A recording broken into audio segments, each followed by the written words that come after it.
But I still find it hard to believe that 12 years down the line and we're still having problems of underdevelopment. What has been the major bane of this? Leadership.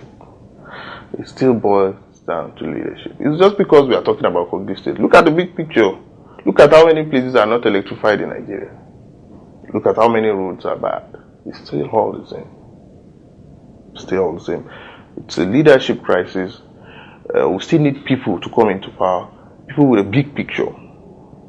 People that can see with great visions and that can commit themselves to it. It's all leadership. No way around it.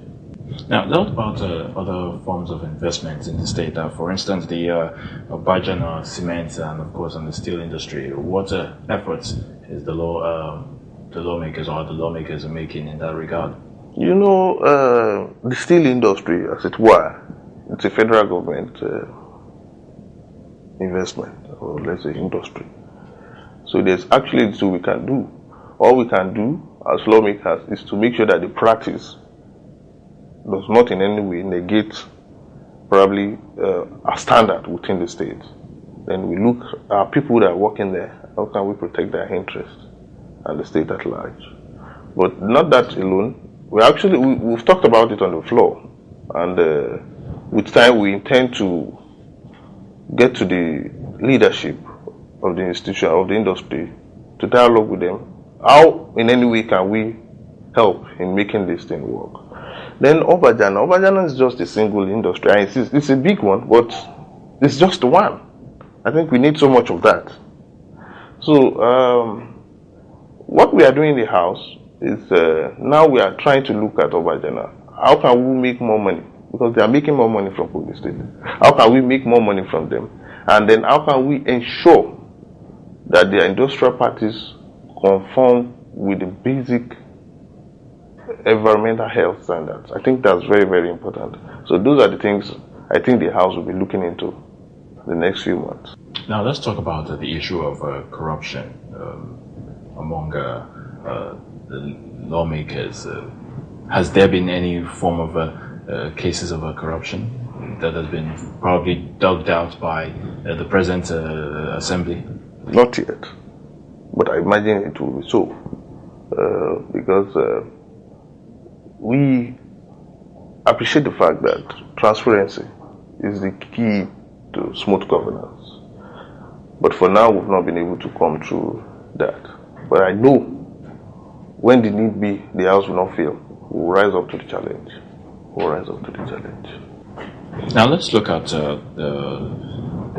the party again, as it is. Recently, there was a mass decamping of men from other parties to the ACN in the state. Now, how would you describe this scenario? Is it a good development? Yes. What implications do you think it might have? It's not only a good development. It is. I think that is what should be happening. You see, between 99, even as the party is still trying to grab the seat of power in Kogi State. Between 99, so the people have been disenfranchised in terms of economic development, in terms of political development, even environmental development and human development. So we have a situation where people want to have an alternative. And honestly, people are beginning to see, in fact, people have seen ACN as the right alternative. When you look at the pedigree, what our people are doing in the Southwest, how well they are making use of the state facility to enrich the lives of the people. Our people want to borrow a clip from that. They want to see what is happening in other states, happening in their states. And of course, between 1999, there's been nothing to show. The people are yearning for change. They want something totally different. If the people are yearning for change, and it doesn't seem to reflect in the election, because, or should I say, if you say they're yearning for change, yet they're looking elsewhere. Yes, it's gradual. The process has started. The process has started. Then one thing I would like you to also know is that the assembly election, for example, the state election, we are 25. You have 25 different people. Now, in the forthcoming election, which is the governorship, it's going to be only one person. That could influence the direction of the vote. When you don't have 25 different people. And the nature of the political parties, before the election of the assembly, might as well be it will be in the next few months. So that means you're trying to paint a picture that things are going to be looking very good for the ACN in the upcoming elections. Honestly, I don't see how ACN is not winning the governorship election. I don't just know how. We are in a position where ACN must win, and it will win. And if it doesn't win? Well, I find it hard to believe that ACN will not win the forthcoming governorship election. I find it so. I'm so positive about it. Now, tell me your plans for Jagua West constituency. Obviously, that's where you come from. That's a constituency, and you have big dreams for them now. Can you just let us into some of the things you'll be hoping to do or to achieve as a lawmaker? Yes. Well, I would like you to expose you to some of our plights. We are 140,000. And as I'm talking to you, we do not have any gynecologists from the state. We do not have any pediatrician, physiotherapist. We only have a medical doctor.